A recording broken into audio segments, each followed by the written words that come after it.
What a wonderful conference Que it has been. conferência maravilhosa que estamos tendo. Como somos abençoados por ouvir os conselhos da primeira presidência e do Quórum dos 12, a quem apoiamos como profetas, videntes e reveladores. Lembro-me de uma tarde ensolarada, quando a primavera tentava despontar ao fim de um longo inverno em Cache Valley, Utah. Meu pai, cujos sábados eram sempre tomados pelos netos, passou por nossa casa e convidou-nos para dar uma volta. Sempre radiante por passearem no caminhonete do vovô, nossos filhos de 4 e 6 anos correram para o assento de trás enquanto eu fiquei na frente com meu pai. Nosso passeio nos levou para as ruas do centro de Logan, que circunda o templo de Logan, majestosamente situado numa colina, bem no coração da cidade. Ao nos distanciarmos de Logan, saímos das ruas movimentadas para estradas poeirentas e poucas usadas onde cruzamos velhas pontes serpenteando entre árvores mata dentro. Estávamos longe de qualquer outro tráfego e completamente sozinhos. Percebendo que os netos estavam no lugar onde nunca tinham estado antes, meu pai parou a caminhonete. Vocês acham que estamos perdidos? Perguntou aos meninos de olhos arregalados que olhavam o vale atentamente pelo para-brisa. Após um momento de avaliação silenciosa, ouviu-se a resposta profunda de um garotinho. Olha, disse ele apontando com o dedo. Vovô, você nunca está perdido quando consegue ver o templo. Nossos olhos se voltaram para a mesma direção que as dele, vendo o sol refletindo nas torres do templo de Logan, do outro lado do vale. Vocês nunca estão perdidos quando conseguem ver o templo. O templo dará orientação a vocês e a sua família, num mundo repleto de caos. Ele é um marco eterno que os ajudará a não se perderem na névoa da escuridão. É a casa do Senhor. É um lugar onde fazemos convênios e realizamos ordenanças eternas. No livro de Mórmon, o rei Benjamim guiou os santos de sua época e no local onde vivia, para que se reunissem cada homem com a porta de sua tenda voltada para o templo. Como membros da igreja, recebemos há pouco conselhos de profetas modernos, que, se seguidos, voltarão as portas de nosso lar mais amplamente na direção do templo. A primeira presidência convidou os membros adultos a terem uma recomendação atualizada para o templo e a visitaram-no com mais frequência nos lugares em que o tempo e as circunstâncias permitirem, e incentivou os membros a trocarem algumas horas de lazer pelo serviço no templo. Também incentivou os membros batizados recentemente e os jovens da igreja com 12 anos ou mais a viverem de modo digno para auxiliarem nesse trabalho, servindo como procuradores para batismos e confirmações. Até as crianças pequenas foram incentivadas a incentivar a área em torno do templo e até tocá-lo. O presidente Thomas S. Monson uma vez aconselhou: ao tocarmos no templo, o templo tocará em nós. Somos abençoados por viver numa dispensação em que se constroem templos, em que 146 deles foram dedicados ou anunciados. No verbete templo, no Bible Dictionary, lemos o seguinte: é o lugar de adoração mais sagrado da terra. Depois lemos essa declaração perspicaz: somente o lar se compara à sua santidade. Para mim, isso sugere uma relação ímpar entre o templo e o lar. Podemos não somente voltar o lar e a família para o templo, ou para a casa do Senhor, como também fazer de nosso lar uma casa do Senhor. Recentemente, numa conferência de estaca, todos os presentes foram convidados pelo orador a fazer uma visita virtual à sua casa usando os seus olhos espirituais.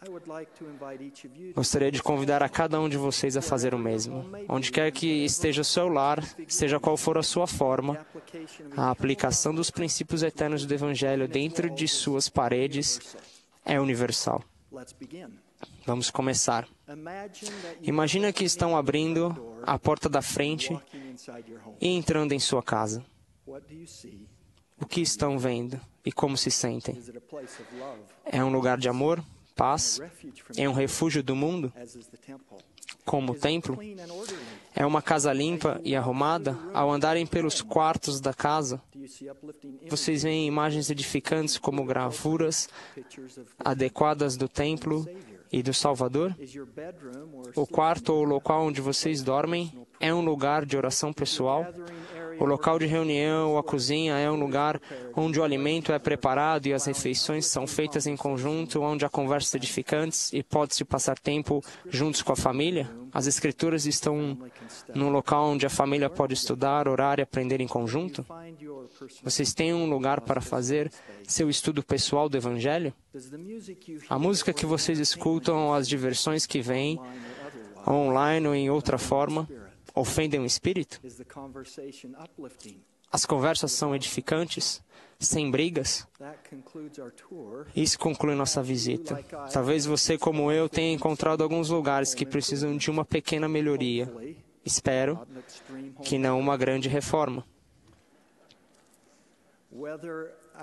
Quer a casa seja grande ou pequena, humilde, há um lugar para cada uma dessas prioridades do Evangelho em nosso lar.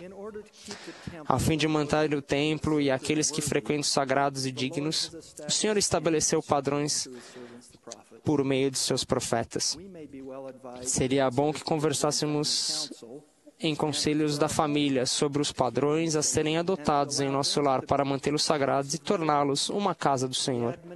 A admoestação de estabelecer uma casa, sim, uma casa de oração, uma casa de jejum, uma casa de fé, uma casa de aprendizado, uma casa de glória, uma casa de ordem, uma casa de Deus. Dá-nos uma percepção divina do tipo de lar que o Senhor gostaria que tivéssemos.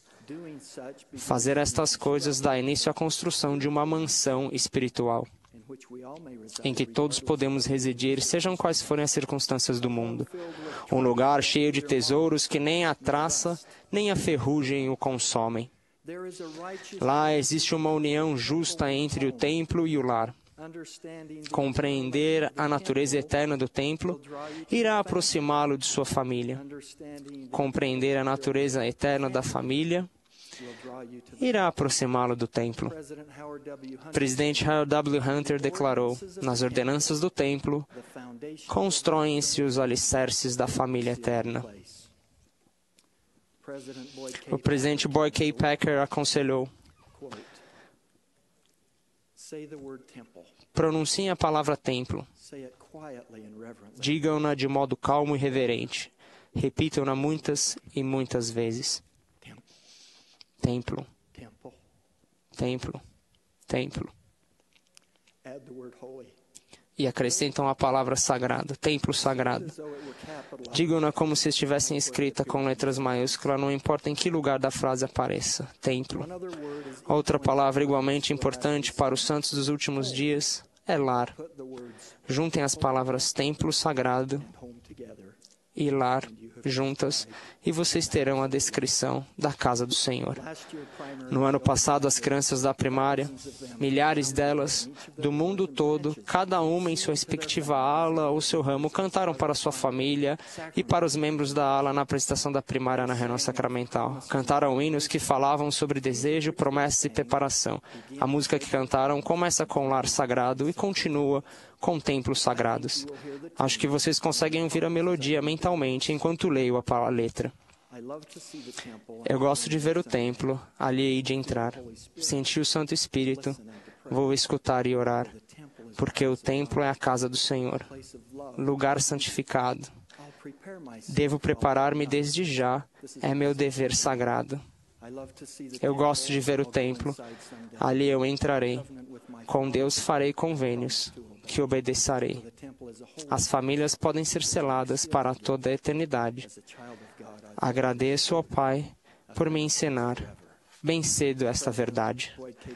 O presidente Boyd K. Packer declarou: o propósito maior de tudo que ensinamos é unir pais e filhos na fé do Senhor Jesus Cristo, para que sejam felizes em seu lar, selados em seu casamento eterno, ligados às suas gerações passadas e futuras e seguros e de sua exaltação na presença de nosso Pai Celestial. Testifico de que a aplicação desses princípios ajudará a abrir as portas de seu lar para o templo ou a casa do Senhor, permitindo mais plenamente que seu lar sagrado se torne uma casa do Senhor. Termino onde eu comecei, com a palavra de uma criança inocente. Você nunca está perdido se consegue ver o templo. E acrescento o meu testemunho da natureza sagrada de nosso lar e dos templos do Senhor. Sei que Deus é nosso amor, é nosso amoroso Pai Celestial. Presto testemunho de Jesus Cristo e de seu papel como nosso Salvador e Redentor, e dos profetas vivos autorizados para exercerem todas as chaves do sacerdócio de Joseph Smith a Thomas S. Monson. Assim oro, no nome sagrado de Jesus Cristo. Amém.